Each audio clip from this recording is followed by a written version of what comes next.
All right, guys. This is Acer of Spades, Team TSE, State 268. We are number one. I am coming to you in the middle of a doomsday. We're getting prepared in my alliance to make sure we get everything taken care of. You got my boy Kacha down here talking about S1s and stuff. We are hopefully going to end up in that category and make it happen. But we're the underdogs because we really didn't know what we were doing with Doomsday, and things are getting a lot better. But that's enough of that. I need to give special shout outs real quick before I get right into our video to 267. That state is freaking awesome. They're hilarious. Shout outs to Blue, Mr. Beer, way too funny, Liz, Azazel, one of my good friends over there, and then all of the DYS Alliance. Listen, you guys did an excellent job on that Doomsday. I was actually incredibly proud of some of the coordination you guys had. And we literally had to fight for all 4 hours. So thank you for giving me a run for my money. I'm just glad that my team was able to pull out the victory so that we could move forward to get our S1s. You know what I'm saying?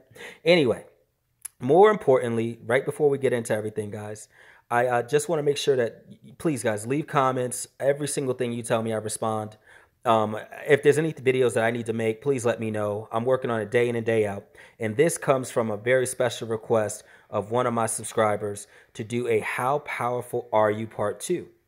Now, in Part 1, we talked about fluff. We talked about alliance power and basically level 19 and 20 bases having 10, 15, sometimes 20 million power. I've actually seen that, and it's egregious, it's excessive, and it just eats up all of your wonderful RSS that you work so hard for every day. So we went through that, and we obviously talked about the consumption that I just mentioned and how important it is to not do that, even at 10 million power, so that you guys have an idea. My food consumption is already 716,000 an hour, and fuel's at 600,000 an hour.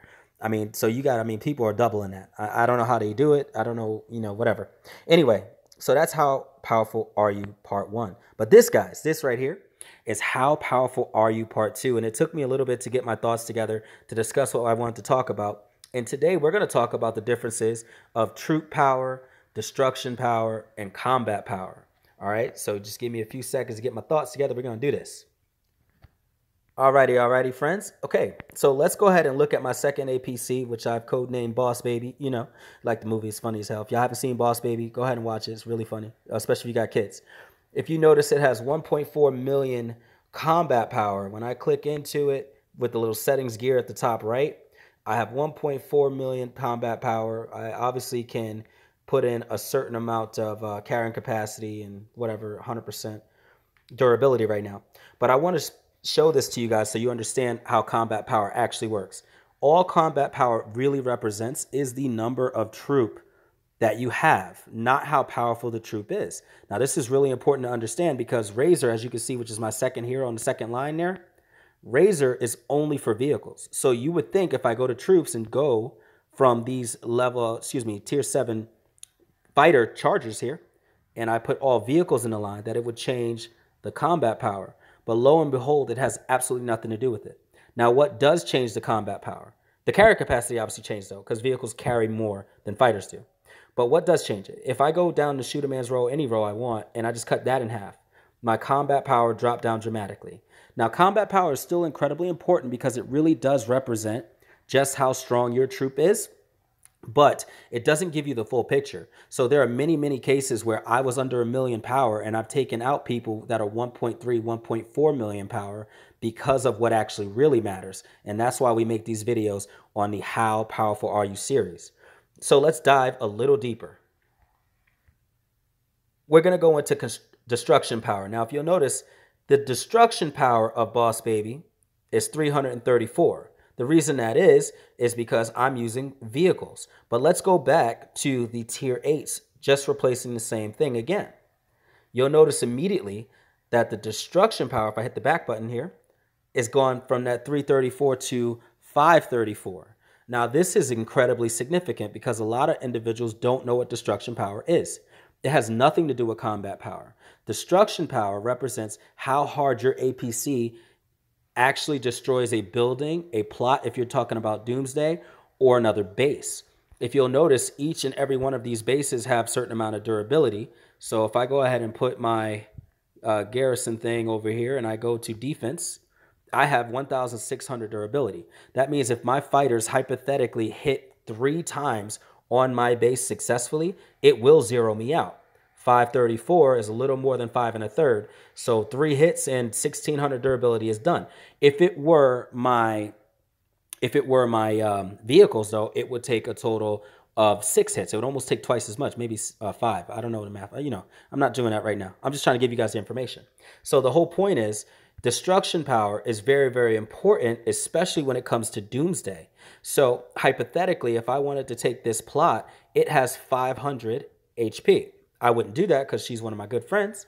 But understand that with this 500 HP, because I have 534 destruction power on this second APC right now, I can one-shot that plot. And I've talked about this in one of my Doomsday videos, and that's really significant that I switch from my vehicles to my fighters when I'm trying to take a plot that the enemy has. If you do it that way, it will cost you half the durability that it normally costs you. It also works the same way during Doomsday battles. So if you're running and you're taking plots, it might take you a little longer, but if you have teams set up properly, send out your fighters if you can get over 500 durability, 500 destruction power, and take plots that way because it's much better that way. Now, if you cannot, if you're at 490, that means you're still going to need 2 hits, so you might as well use your vehicles because then you retain the speed. So you have to play with that a little bit, guys, and that's just a little tidbit for Doomsday. So we talked about destruction power so far. We also talked about combat power. But now we're going to go into troop power. All right, guys. So we're going to deep dive real quick so that I can give you guys some really, really good information. And I've done things a couple ways to give you guys the best information and know-how. So the first thing is first, I'm going to pull up a couple different battle reports so that you guys know how your actual troop power breaks down. Now, I actually need to make a whole separate video in regard to some of this stuff, but I do want to give you guys an idea. If you click any one of your battle reports and you swipe over, it'll give you the heroes that are involved, and it'll tell you what you're attacking and things like that. All I did was hit one of my farms, and with this farm, I used one of my APCs. As you can see, I have T8 vehicles involved. Not a whole lot, nothing crazy, but here's the deal.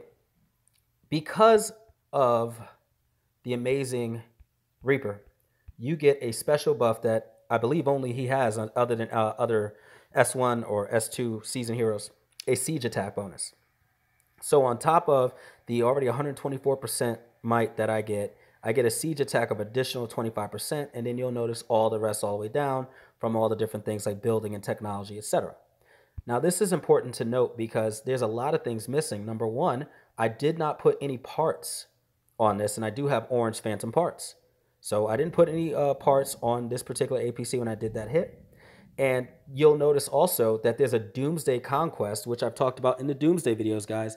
If you have not seen the Doomsday videos, please, after you like and subscribe, immediately go and look at the top right of the screen. I'm going to go ahead and put a little icon up there so that it'll link you to the Doomsday videos. You got to see those and understand.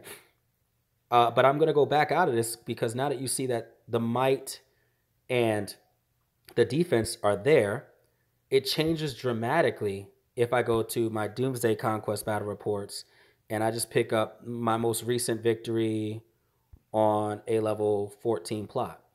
I'm going to go and do the same thing. And what you'll notice is that the might, even on T7s, is significantly higher. So I want to show you the differences.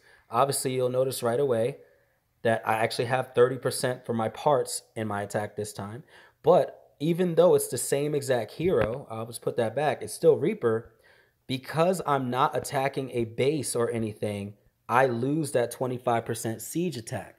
And that's something that you got to keep in mind. You have to know what your heroes are actually doing and how they are distributing their power and what triggers their percentages. Reaper does not get his buff when attacking a normal plot. He would get it during a Doomsday battle or attacking a base. That's very important. Next, my Doomsday Conquest went from the amount that it was at to 111%. So understand that it like quadrupled or even more because I'm actually doing something that has to do with Doomsday versus the passive buff that you get from the buildings. So these breakdowns right here, going from 310 or 325, whatever it was, to 418 is a massive jump for the same APC with T7s. So guys, you need to really keep in mind what's going on and understand how powerful you are. As you noticed earlier in the video, I told you that I was easily able to take out people while I was under 1,000,000 power in my APC, which means I had a lot less combat power, which means I had a lot less troop. I was still able to beat people that were 1.3, 1.4 million plus power with a lot more troops. So my troops were actively out there destroying other people's APCs because they didn't have their technology, they didn't have their parts, and they honestly were not very powerful. Guys, if this information is helpful even remotely, please like and subscribe, man. I got a lot more coming to you. We are going to have a How Powerful Are You Part 3. We're going to go through a few other things that I will leave to your imagination, but there's a lot more to this game, and I'm slowly deciphering and breaking it down. Acer of Spades, signing out. Blah, blah, blah, blah, blah, blah, blah, blah, blah, blah, blah, blah.